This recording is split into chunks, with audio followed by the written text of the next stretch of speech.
Sir Bernard Eder. He is an international judge at the International Commercial Court in Singapore. Apart from that, as many of you will know, he sat as a High Court judge in England and Wales for a number of years. And before that was an extremely distinguished silk at the commercial bar. He has over 300 arbitrations under his belt, which I simply don't know how he managed to get through all of those. Sir Bernard, over to you. Good morning, everybody. I hope everyone can hear. Thank you, Oba. I'm actually sitting in London at my home because of COVID. But behind me, you will see the Supreme Court in Singapore. And as Oba said, I am an international judge at the Singapore International Commercial Court. I'm also an arbitrator. But so far as the court is concerned, even before COVID, I think it led the way in terms of court virtual hearings. In 2019, even before COVID, there were some 25 hearings in the International Court in Singapore that were conducted by way of a virtual hearing. And given it is an international court, we often have hearings where 3 judges will be sitting at first instance. So I did a case with a judge in Singapore, a judge in Australia, and I was the 3rd judge. And we were participating in this hearing, hearing witnesses, hearing submissions over a number of days through a virtual hearing. So as I say, Singapore has, I think, led the way, and that will certainly, as Oba said, continue. It has continued during COVID. So I am just about to start in 2 weeks' time a 10-day witness trial in Singapore, sitting in London using, I think it will be Zoom. I'll come to that in a minute. Equally, I should say in arbitration, I know this webinar is not really about arbitration, but virtually all hearings since the beginning of the year, since COVID took effect, have been conducted by arbitration, by video. So I was doing a hearing 2 weeks ago where an English barrister sitting in London was cross-examining a witness in China through an interpreter sitting in Singapore, and other participants flung around the world. There was something like 40, and it worked perfectly well. And if you think about, if we hadn't done that, it was supposed to take place in Singapore.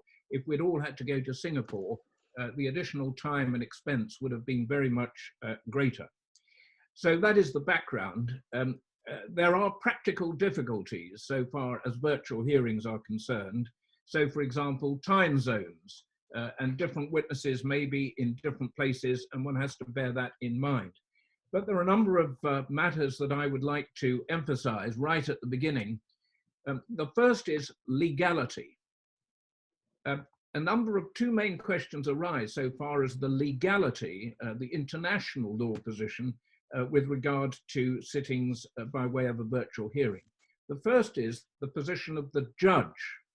So I am sitting in Singapore, in London, sitting as a judge in the International Court in Singapore, and the question arises as to whether that is constitutional, both as a matter of Singapore law and as a matter of English law. I don't want to go into the details of that, but that needs to be considered rather carefully. The second question is the legality with regard to witnesses. Now, surprisingly, perhaps, I have been told only in the past few days that certain countries will not allow, I mean it is illegal according to the local law, for witnesses to give evidence by video to a foreign court from within their state, the territory of their state. And I have been told that that is the case, either is or may be the case anyway, and the position is uncertain, with regard to a number of European countries and a number of other countries around the world. So if you are thinking about a virtual hearing, you should satisfy yourselves that it is a legal hearing. It may affect enforceability at the end of the day. The second main topic I wanted to raise was choice of platform. Now, some of you may know this, there are a number of individual companies that offer platforms. So Zoom is the big one at the moment. There is Blue Jeans. There is something called Skype for Business. There is Microsoft Teams, and there is Google. They are all to a large extent similar. They have similar, some are better than others. Be careful about security. So I was doing a hearing about 4 weeks ago.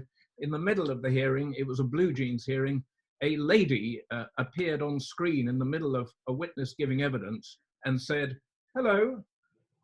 She had absolutely nothing to do with the case and had somehow managed to breach security and parachuted into the hearing. I didn't know who she was. I was chairing the hearing, and I managed to persuade her to go away in the nicest way possible. But be careful about security. If you do a virtual hearing, my own very strong view is you should have a host, a professional host, to conduct all the technical side. And here we're very grateful for OBA has organised this, Simon Gore and Sean Callum, I think, who've been helping on this, and I think that is absolutely essential. The third thing I wanted to mention is a protocol for the virtual hearing. Now, over the past few months, what has happened in London is that as cases develop, these protocols have expanded. And the last hearing I did last week, there was a protocol of 10 pages setting out in particular detail the, I'm not sure, rules that were to be applied to the virtual hearing. And it extended, for example, to what the witness has to say. When the witness first gives evidence, he has to confirm certain things. So, for example, he's on his own in the room. He has no documents available because you will not be able to see that particular witness during the hearing. So those are matters of very considerable importance. Anyone wants a protocol for the hearing or a draft, they can contact, I think, OBA or me afterwards, and I'm sure that somehow or other we will be able to circulate to you a draft virtual hearing protocol. It's a bit of plagiarism. Everyone has been stealing everyone else's ideas of what to put in this protocol, but it's important that it should be agreed. So those are the really important things that I wanted to emphasize. In terms of personal experience for me, I think it has been a huge success. Other speakers who will be coming in a moment will give you some tips on advocacy and practical ways of dealing with a hearing, which are really, really important. For example, dress. I did a hearing last week where everyone started off, at least the men were all wearing a shirt and a tie and a jacket. It was very hot in London. On the second day, ties seemed to have disappeared. On the third day, jackets disappeared. And on the fourth day, sleeves were rolled up. And I thought that the fifth day, this didn't happen, but I thought on the fifth day, people would arrive in T-shirts and swimming gear. In fact, that didn't happen. It rained yesterday, so we were all right in the end. It was back to jackets. But I say rules as to the dress and how you proceed. Again, other people will talk about advocacy. The two things I would say are these. First of all, in order for a virtual hearing to be successful, it has to be well organized. Organization is everything, both in terms of internet connectivity of people around the world, and in terms of the order of witnesses and how things work. That is really, really important. And again, other people will talk about it. The last thing I wanted to mention, and I'll pass on to others, and that is advocacy. Being an advocate in a virtual hearing is different from being an advocate in court.